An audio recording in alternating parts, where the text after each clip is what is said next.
today our topic is to find the derivative f prime of x by the definition method, or that is also called the ab initio method, or we can say it by using the first principle of derivative. So here, to calculate the derivative, we have some steps that can be used to calculate the derivative by ab initio method. So we have to write down those steps, and before that we will discuss some basic things about the functions, that we are going to find the derivatives for any given functions in which we have some dependent variables and some independent variables. So if I say that y is equal to f of x, where y is a function of x, means we have some values for f of x, means these functions that contains the variable x. Suppose if I say that y is equal to x square plus 1, where this x square plus 1 is a function of x that contains the variable x. So this value of y that depends on this function variable x, for every different value of x we are able to get some different values for y.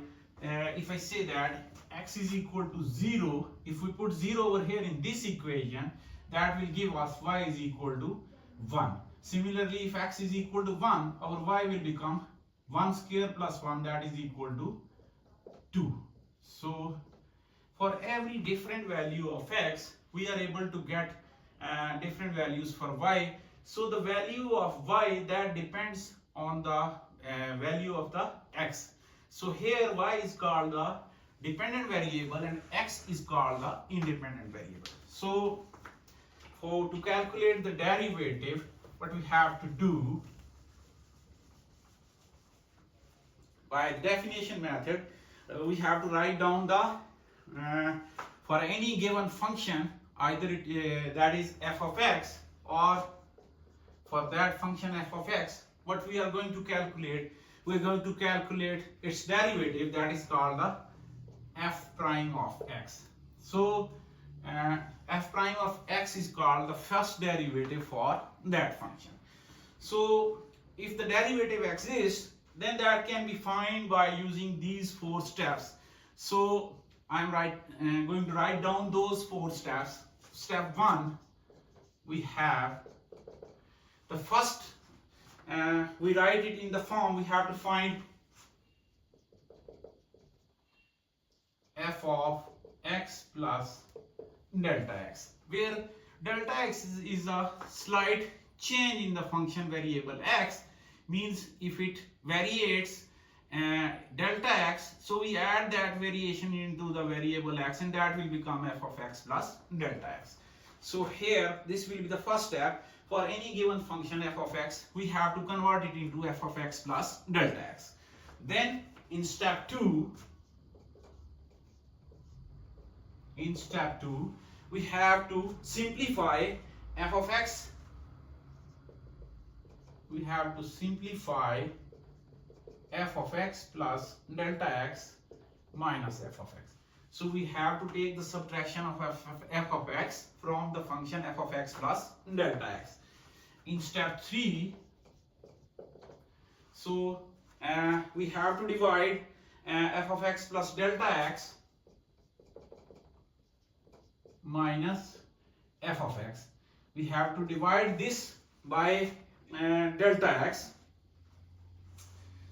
and that will give us this value, f of x plus delta x minus f of x whole divided by delta x, and we have to simplify it.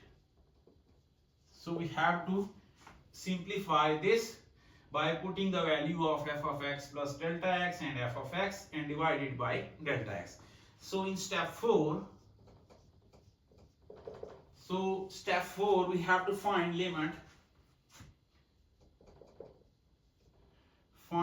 limit delta x approaches to 0, f of x plus delta x minus f of x whole divided by delta x. So these are the 4 steps to find the derivative of any given function by using the, we can say, the principal method or the AB initio method, or the we can say by using the basic differentiation method. So we can say that different names for that, and these are the 4 steps which are used to calculate the derivative by using the ab initio method. So we have a question here.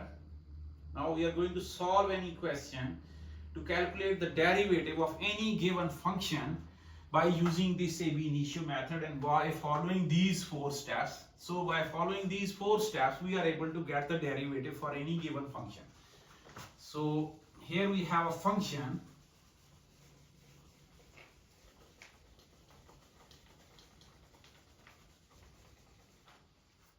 So we have a given function f of x is equal to x square. This is a given function. We have to calculate derivative by the ab initio method or the principal method. So first of thing, so in step 1 we have to calculate f of x plus delta x. So that will be equivalent to, here if we replace this x with x plus delta x, so we replace this x with delta x plus delta x as well. So this will become x plus delta x whole square. So the step 1 is completed, in which we have to convert that into f of x plus delta x. So in the second step, we have to write that f of x plus delta x minus f of x. So this is equivalent to our f of x plus delta x, that is equivalent to x plus delta x whole square, and the value of f of x, that is equivalent to x square. So minus x square, and then we have to simplify this one. This one is a plus b whole square. By applying the algebraic formula a plus b whole square, we are able to simplify that one. So by applying the formula, this will become x square plus 2x delta x plus a square plus 2ab 2x delta x plus b square delta x whole square minus x square.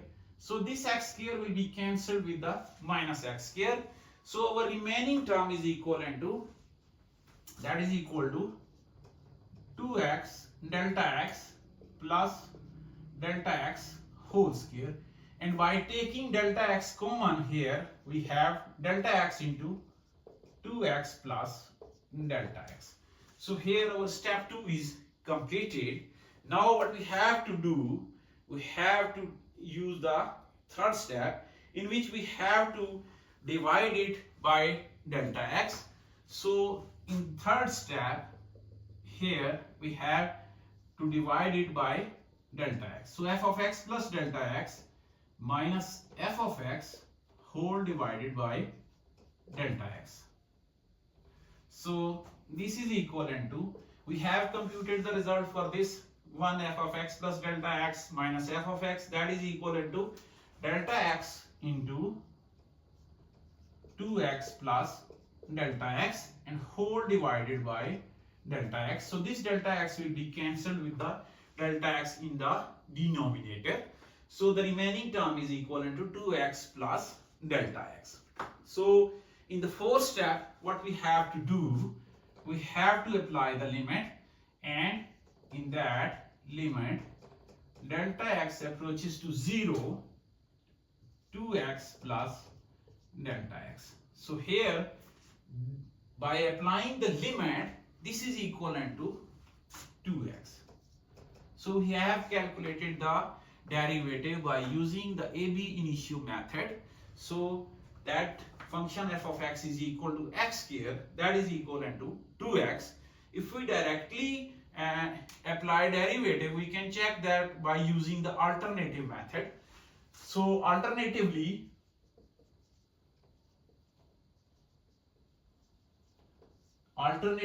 if we take the derivative or the d by dx of this function x square. So here we apply the power rule, in which according to power rule we have, if we take the derivative of x power n, that is equivalent to nx power n minus 1. So here the power of x is 2, so that is equivalent to, so this is our n, that is 2, so 2 into x power 2 minus 1, so that is equivalent to 2 into x power 2 minus 1 is equal to 1, so that is also equivalent to 2x. So we can directly check it by using the power rule formula and able to get the result 2x, and by using the AB initio method you are able to calculate the derivative for any given function, and by using these 4 steps.